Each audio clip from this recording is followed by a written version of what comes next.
information arises to an individual, it can be a bit overwhelming. And for a lot of us, when we find out that we have ADHD, it can be a bit overpowering, but it can also be quite inspiring. There's a lot to digest and a lot to kind of look into. We have to reflect upon our past, become introspective about our future. What does it all mean? What can we do? What are our options? For me personally, once I discovered I had ADHD, once I came across a forum describing inattentive ADHD characteristics, it was a big light bulb going off. Immediately, I started researching all of which inattentive ADHD and what it can do, what does it do, what are the struggles, what are the strengths? Because a lot of the time we think that having ADHD is just a lot of challenges, and it's also very empowering. With having ADHD, we have a lot of abilities. We have a fast mind. A lot of us have a very vast imagination. We have the skill of hyperfocusing and various other things. So I wanted to make this video to discuss ADHD, post-diagnosis. What are the strategies? What can we do? How can we manage ourselves? And a lot of us have a lot of stuff to work through of our past. So I wanted to discuss a couple of points, 7 points in particular, on how to manage ADHD after you get your diagnosis. Because for a lot of people, it's a bit tough to know where to start off and what to do and what needs help and what are issues of the individual as opposed to issues of ADHD, or perhaps even a combination of that. So, first and foremost, first point I want to talk about is forgiveness of the self and others. For a lot of us, having ADHD and growing up and going through school, and for some of us even going through a part of adulthood with having undiagnosed ADHD, this has made us and given us the need to have to stand up for ourselves and to feel different and to sometimes feel alienated and to a lot of the time feel very misunderstood. I'm sure there's a lot of resentment and quite a bit of people who have been undiagnosed for that long. There's a lot of instances in the lives of many of us with ADHD where we've felt that many of those people around us, whether it be teachers, family members, or friends, or colleagues, or bosses, or whoever it may be, that don't really understand us, that didn't understand us, and perhaps treated us unfairly. We perhaps felt that maybe we tried our best sometimes, and our best just wasn't good enough, and we constantly got told that. I know I certainly felt that growing up. And it's interesting because a lot of my instructors would give me the talk and tell me that you are capable of doing a really good job on your assignments and schoolwork, but you don't apply yourself, you're a bit lazy, and the classic inattentive ADHD symptoms and scenarios. I didn't know that, because on the times where I would do a good job of my assignments or would do a good job of my examination, and when I would perform well on my exams and quizzes, this is usually on rare occasions where I would sleep enough, or there wasn't perhaps distraction in my studying, and perhaps when I had a good balance of good sleep and a good eating schedule the prior day.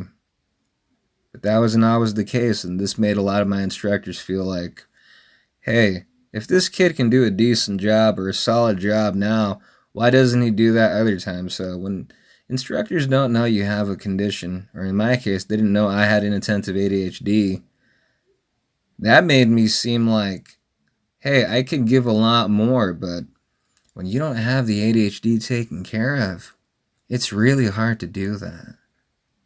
So the first point talks about forgiveness of the self and of others.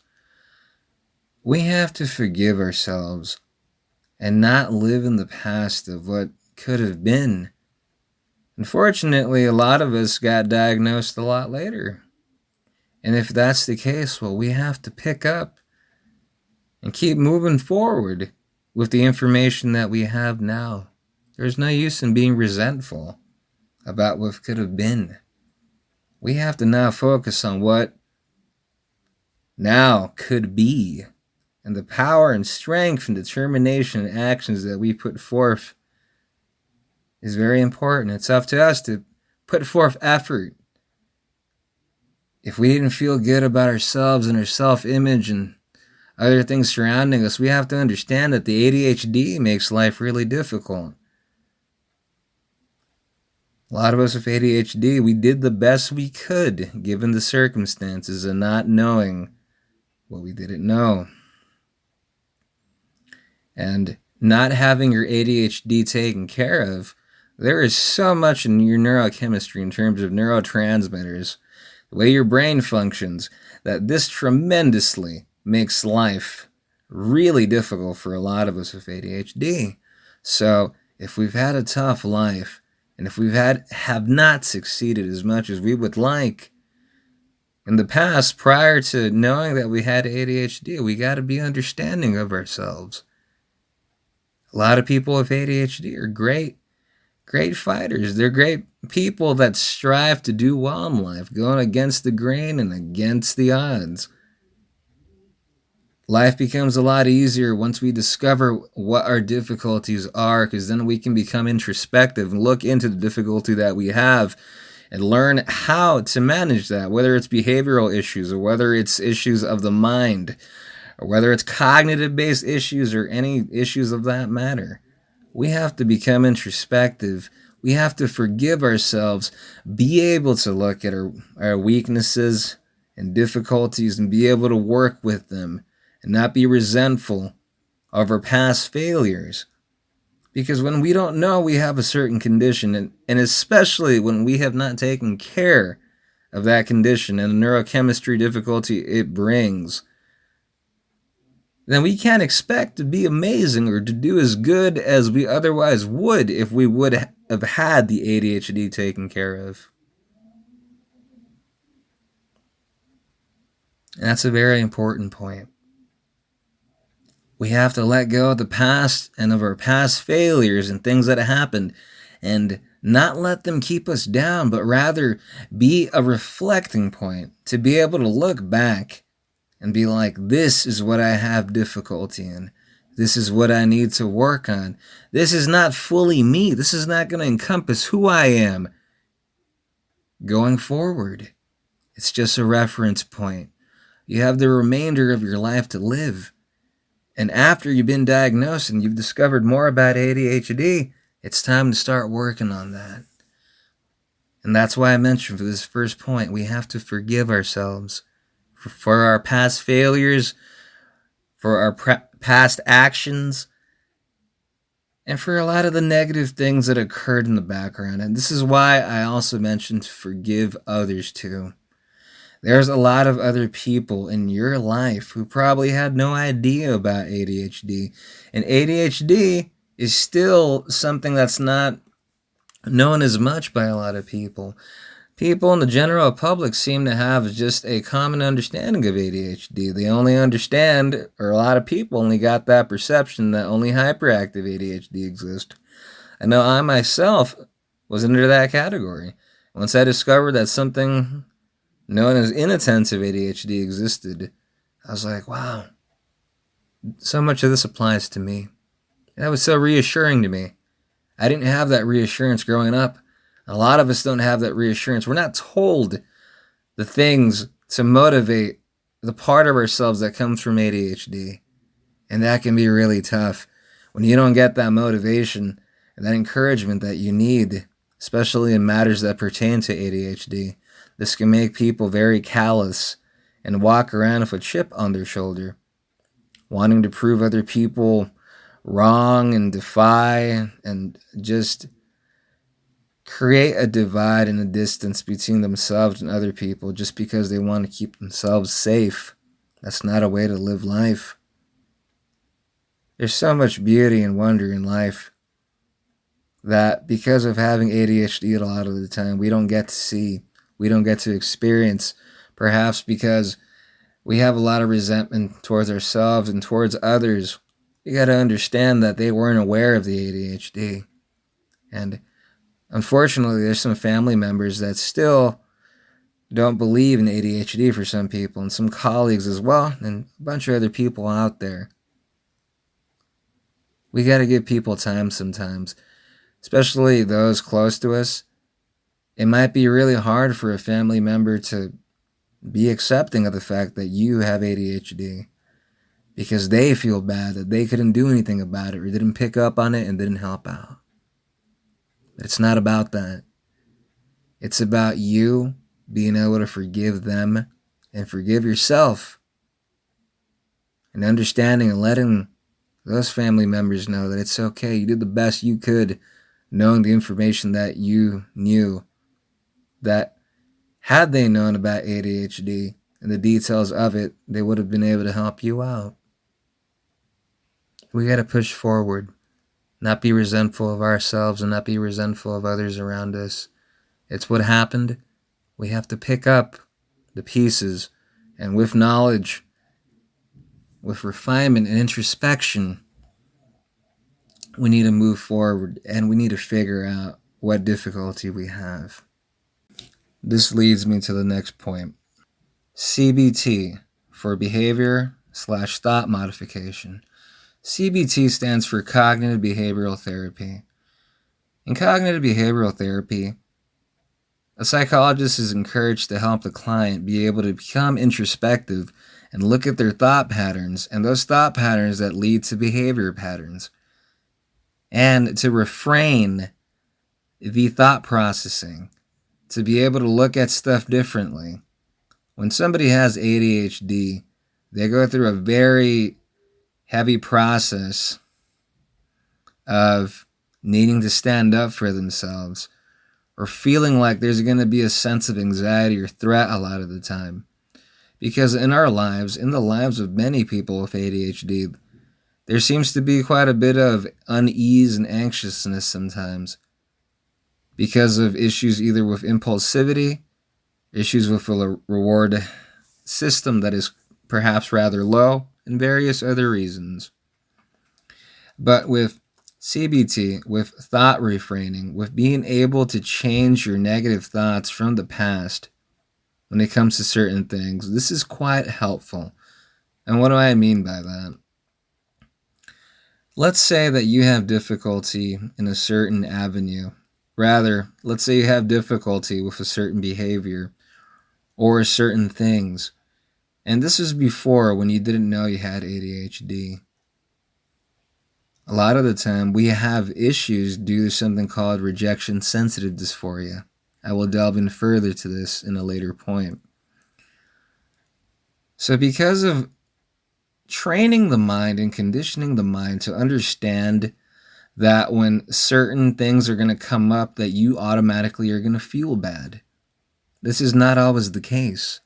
We need to become introspective and look at these actions or responsibilities that we have sometimes, and realize that now that we know we have ADHD, and now that we're seeking treatment for that ADHD, hopefully, that what we had difficulty with prior is going to change. We're no longer going to have as much difficulty, or for some people, we're not going to have any difficulty in a lot of these areas that we had difficulty with before. But it takes time for some of us, and that's okay. Work through it at a pace that works for you. Modify those thought patterns. I myself, when I have a responsibility that's given forth to me sometimes, I think to myself, I'm going to feel really harsh doing this. Why? Because prior to having my ADHD diagnosis and taking care of my condition, I would have a lot of difficulty in some areas, and I would be like, okay, this is going to take me a long time. I'm not going to feel good for this reason and for that reason. But what my mind sometimes doesn't understand is that I no longer have the handicap of not knowing that I have ADHD. So I'm able to have a much easier time doing this activity or getting through this responsibility. So we have to reframe our mind and our thoughts from those negative mindsets that we previously had. Also, through our life, through not having knowledge of ADHD, perhaps for a lot of us, we have taken certain behavioral tactics and have gotten used to doing things certain ways. That perhaps isn't the most healthy of ways of doing things. It's just that we got used to doing it like that because it was the most easy option or the less negative inducing option that we had prior to knowing that we had ADHD. So, with having treatment for ADHD, we have a lot of other options of how we can handle different situations and different things in life. Because we're not going to feel as bad physically and mentally once we take care of the ADHD. So we have to reframe our thought patterns of how we previously thought for a lot of things, because we are no longer the same individual that we were prior. We're an improved version of ourselves, working and striving to reach an ideal version of ourselves. So, cognitive behavioral therapy, reframing your behavior and your previous behavior and perhaps negative habits that you had due to not having ADHD taken care of, and also reframing negative thought patterns that we acquired because of having undiagnosed ADHD. And a lot of people with ADHD have had to deal with quite a bit of negative situations. So, quite a lot of negative input is thrown into a lot of thought patterns, and we're unconscious about a lot of that. So I urge you to, when you have to do something, and something that brings a lot of negative feeling to you and to your mind, to question that and go to the root of that as to why that makes you feel bad and what you can do to improve it, rather than just going through the motions of how you usually do it. Question some of your thoughts, become introspective. It's a really helpful process to help retrain the brain and to retrain your own behavior, especially from instances of the past when you didn't have your ADHD taken care of. It's taking the bull by the horn, so to speak, and taking your thoughts and your behavior and improving upon them now that you have the condition taken care of. The next point, cognitive functions and the Enneagram / making life accommodations. Something that has really helped me out is finding out my own cognitive functions. This has informed me on the way my mind works and how the mind of many other people work. And it's been very helpful for me in terms of working with other people. A lot of the time when we have ADHD, we are, for the most part, really sort of fighting for ourselves because a lot of other people perhaps are not. And I'm not saying that people don't have the support of their family, friends, and et cetera, et cetera. It's just that in business and in school, a lot of the time, we have to stand up for ourselves a lot of the time. So this creates a mindset and conditions a lot of individuals to really feel like I have to look out for myself. And what ends up happening is if you're in that mindset frequently, it's going to be very difficult to get to know how other people are. It's really difficult to be empathetic towards a lot of people when you yourself have a lot of difficulty, and a lot of people might not be empathetic towards you back. So for me, discovering my own cognitive functions and seeing what my strengths and weaknesses were as an individual was really enlightening. So I would urge you to find out what your cognitive functions are. Carl Jung left a lot of information in terms of this. And discovering the 16 personality types and the millions, discovering the 16 personality types and discovering the millions of variations that there are within the 16 personality types and getting into cognitive functions is really enlightening and can really help you. And if you're in a relationship, it can help you and your partner really discover a lot about yourselves and improve the relationship and improve the self. If you have ADHD, it is really important to find out what your cognitive functions are and that of your partner, because it brings forth so much insight into understanding yourself so much better and understanding your partner so much better as well.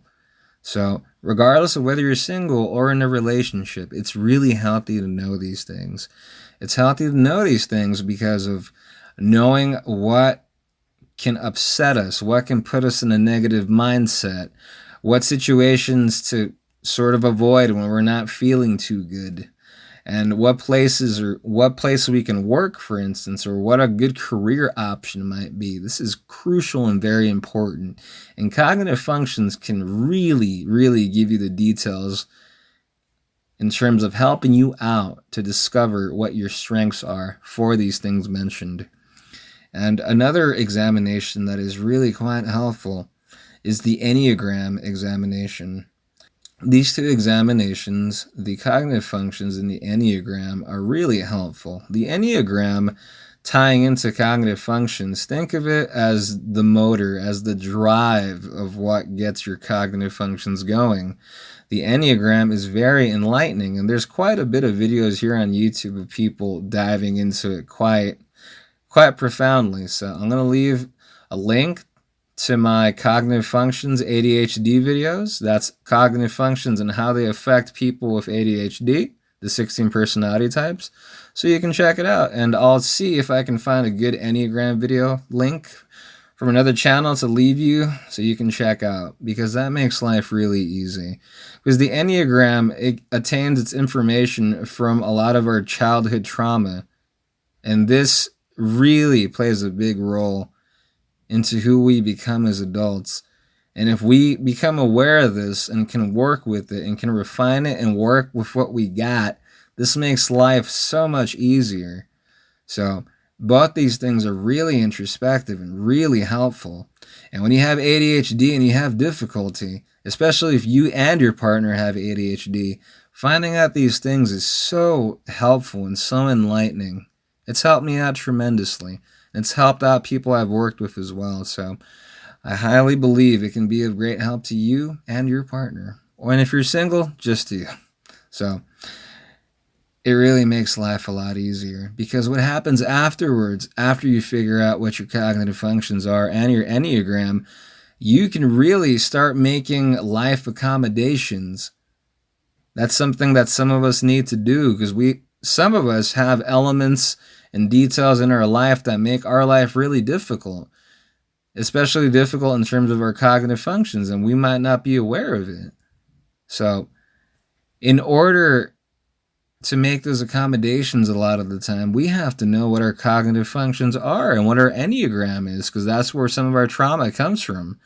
So once we delve through that and we become introspective with that and learn the details of what makes us us and what gives us our drive, that's essentially giving you the blueprints, the map to your life in terms of what needs help and what your strengths are. It's really helpful to know the things that you're good at and the things that you're bad at, so you can refine both of them. And if you can get a good career out of that too, well, my hat's off to you. That's a really good goal. And if you can improve your relationship and help your ADHD partner and vice versa, they can help you back. That's a beautiful thing. We deserve help, folks. If you have ADHD, I'm sure life has not been easy. You deserve some help and you deserve some guidance. And there's a lot of that out there. And I'm hoping that this video is bringing you some of that as well. So understanding your cognitive functions and understanding your Enneagram is crucial once you discover that you have ADHD. And I would advise it in general. Even if you don't have ADHD, your cognitive functions and Enneagram are very important and very helpful examinations that reveal a lot of information about you. So there will be a link down below for both the cognitive functions and the Enneagram examination, so you can take them and find out what your and perhaps your partner's cognitive functions and Enneagram might be. It's really helpful, because then once you discover that, that's when you can start making life accommodations that will better suit the needs of yourself and or partner as well. The next point, 4. Delving into your rejection-sensitive dysphoria. Rejection-sensitive dysphoria is a very big subject matter of which I have a whole video on here on my channel. Rejection-sensitive dysphoria is something that is very big and something that a lot of people don't know about. What ends up happening when you have ADHD is that when we feel like we have let somebody down, or we feel like somebody has let us down, the feeling and sentiment behind it is really profound, because we can feel horrible. When we feel like we've gone out of our way for somebody, or have done so much for somebody, and they can't just do this little thing back for us, or they can't have our back, or can't come through for us, or just leave us hanging, or flake on us, or any of those things, it can be absolutely devastating. You might never want to see that person again. Or if you feel like you let somebody down, like you didn't come through for somebody, it can also be devastating as well, because you might not want to see that person, might want to avoid them completely because you feel like you were a disappointment to them. That's just touching the surface of the subject matter. Rejection-sensitive dysphoria is a vast subject matter, and I have a video that goes really deeply into that.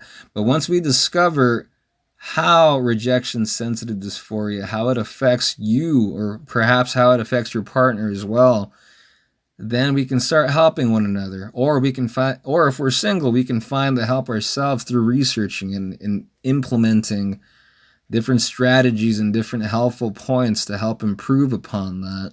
Having rejection-sensitive dysphoria stops us from doing a lot of things that we otherwise would, because we just want to avoid the feeling of RSD, of rejection-sensitive dysphoria.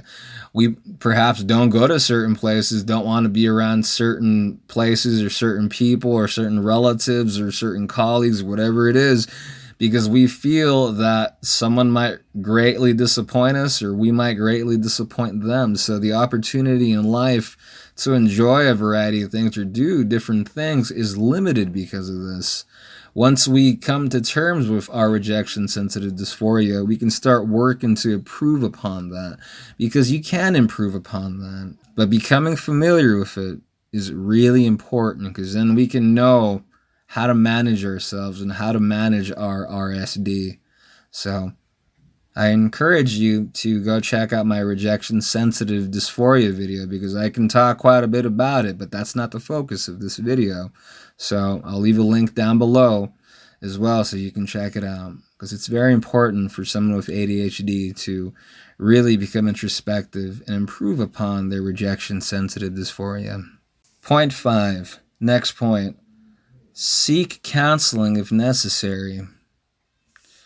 For a lot of us with ADHD, some of us have dealt with some very intense trauma, and we have a big issue dealing with certain matters and dealing with certain people, because unfortunately some of us come from some families where the whole family has ADHD, and it's a lot of fighting and a lot of intensity and a lot of situations that people without ADHD are almost never going to understand. So if you have been through a lot of trauma or have been through really big negative events and still have a lot of resentment and things to resolve, then it's encouraged for you to go see your local psychologist, your local counselor, because you might need that guidance, and that's okay.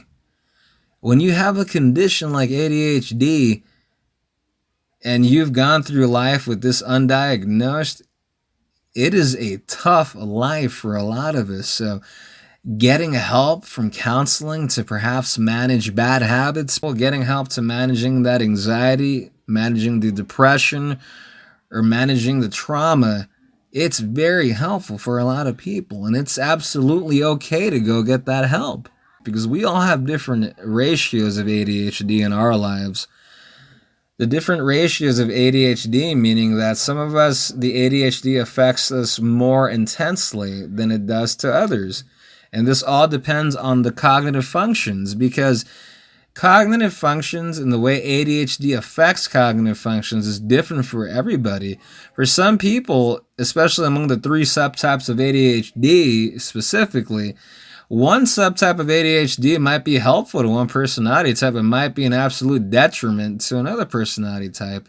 That doesn't mean it's the end all be all. That just means that we need to seek proper guidance with that. And sometimes some of that is really detailed, and sometimes we might have trauma with that, and our mind and our thoughts just don't want to go there because it hurts a little too much perhaps. So if that is the case, then perhaps counseling might be necessary for you, maybe for your partner as well. So that's okay. It's okay to seek help when we need the help. And the good thing is that the help is there when we need it. Point number 6, not being afraid to stand up for yourself when necessary. This is something that's very tough for a lot of people because a lot of our life we've had anxiety because of having difficulty with problems that a lot of other people perhaps don't have difficulty with, and this can be embarrassing for a lot of people. So for some of us with ADHD, we've let other people walk all over us and perhaps even take advantage of us, whether knowingly or not. But our anxiety a lot of the time stops us from being able to stand up for ourselves, because a lot of the time, after being told countless of times growing up perhaps that you have difficulty with things that nobody else has difficulty with, how can this be a struggle for you? Hearing things like that can really make an individual feel bad, especially if they're hearing that frequently, year to year, week to week, month to month. This can be really damaging to an individual.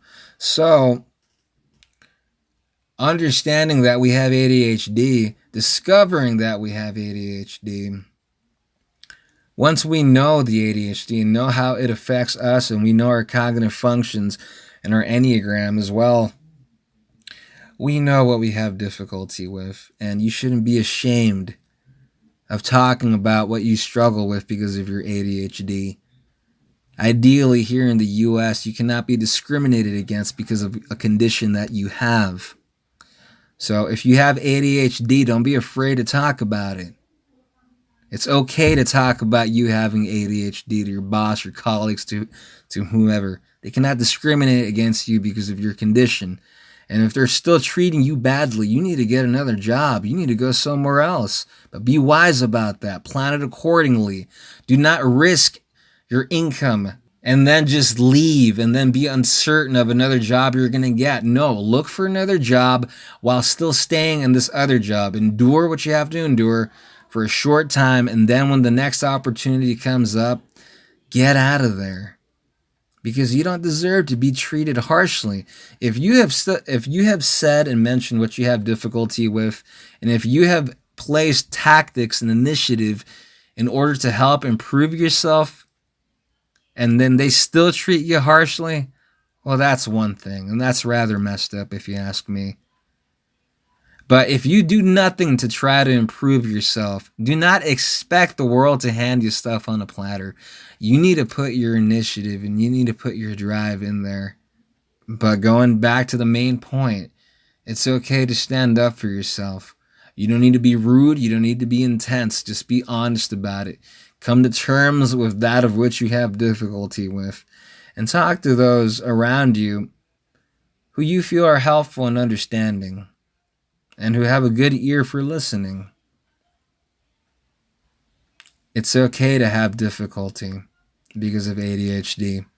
We live in a society and a world where a majority of people don't have ADHD. So we got to understand that we're going to be a bit different still, nonetheless, from people. But that doesn't mean that people can walk all over us. It's okay for you to stand up for yourself, for your condition that you have. You matter, and you deserve the help. Most importantly, you deserve the consideration. Final point, point 7.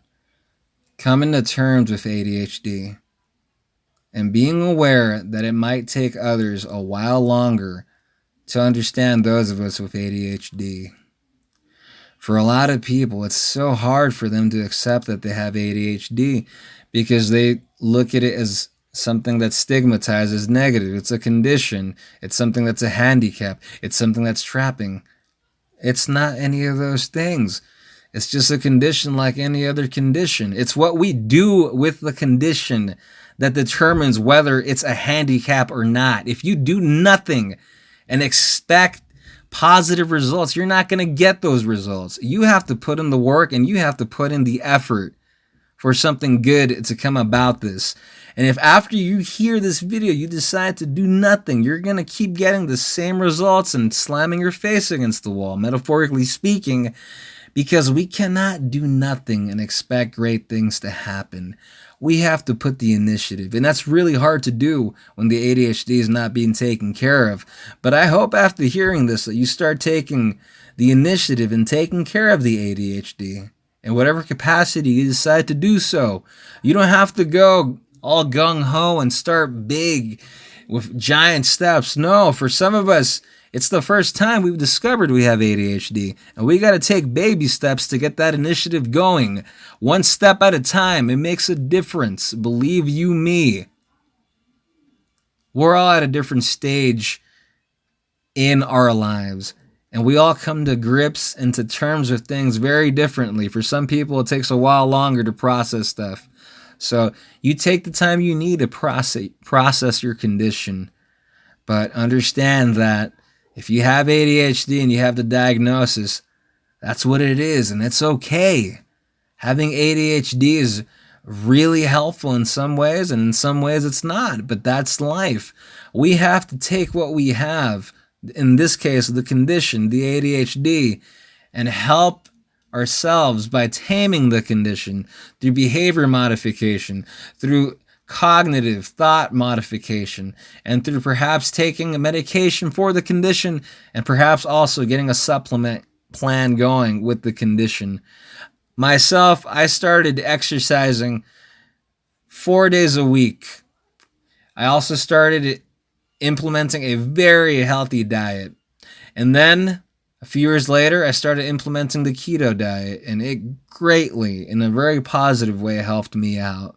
I implemented supplements once I started taking the medication as well, and all these things have really tremendously helped me turn my life around. I am not afraid to tell people about my condition. I take my supplements and medication. If I'm out in a restaurant, I'll take it out in public. I'm not ashamed of helping a condition I have out. As a matter of fact, I've spoken to many people who have asked me, "Oh, what supplements or vitamins are you taking, and what are they for?" And I tell them, and some people, you'd be surprised, even tell me, "You know what, I think I might have ADHD as well, or I think a relative, a friend, or somebody I know has it. This seems really helpful. Could you give me a list of this?" That's when I usually tell them I have an ADHD YouTube channel, or I direct them to Health Unlocked or somewhere. We got to share the knowledge we have, folks, of ADHD with other people. It's much more than, "Oh, I don't know if I should tell someone I have ADHD because they might not like me anymore, or they might not care, or they might make fun of me." It's okay. Everyone's going to process that differently.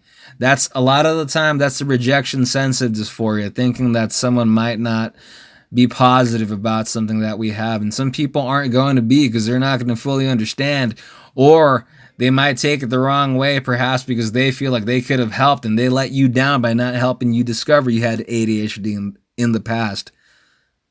But it's okay. That's when you can talk things out. As I mentioned in the first point, we have to be forgiving of ourselves, and we have to be forgiving of others when it comes to ADHD. We all have different amounts of knowledge of ADHD, but what's most important is for you to come to terms with your ADHD and understand that ADHD is just a part of you. It's not all of you. If you tame it, you can use it as a superpower. You can use it as a helping tool to help your life out. Once you know yourself, once you understand how ADHD works, and once you understand how the ADHD affects you and your cognitive functions, you can make wonders. You can really improve upon yourself. I'm not saying it's going to be super easy or a walk in the park, but we have to put forth the effort for ourselves and for those around us, because we deserve to feel good and we deserve to live a life that we have ideally, hopefully, have thought about. And if that life view needs modifications because of the ADHD in the past, then so be it. We need to modify And we need to improve upon our lives with ADHD. We need to become introspective, and it's okay to do so. It's okay to admit we have ADHD, because if we're okay with it, and other people start seeing that, pretty soon they'll be okay with it too. And if they're not, that's okay. As long as you're okay with it, that you understand yourself, and you get some sort of social support. If you can't get that social support at your home or at your work, go online, go to ADHD forums, go to Health Unlocked, go to Instagram. There's all sorts of really understanding people with ADHD out there. It's astounded me how loving and how supportive people are in the ADHD community. You know why? It's because they've been through a lot of the same struggles that all of us have as well. If you have ADHD, you know the struggle. It's really difficult for someone with ADHD to understand that. So seek out a connective, helpful community of ADHD somewhere out there, perhaps online or perhaps somewhere near you, where you can connect with other people who have the condition. For me, it was very isolative not to be able to relate to most people because of the condition that I have. Inattentive ADHD is the most rare type of ADHD, and along with my cognitive functions, it makes it an even more rare combination. So it's really helpful to connect with those of us who also have had a lot of the same difficulty. I hope these points have been of some help and are going to be of some guidance to you, or perhaps anybody else listening, because we deserve the help, we deserve the guidance, and we deserve to rise up and to live in a more ideal life where we're going to be content and where we're going to be happy and where we can manage our ADHD. It's your ADHD comrade, Wilhelm. I hope this helped you out. Over and out.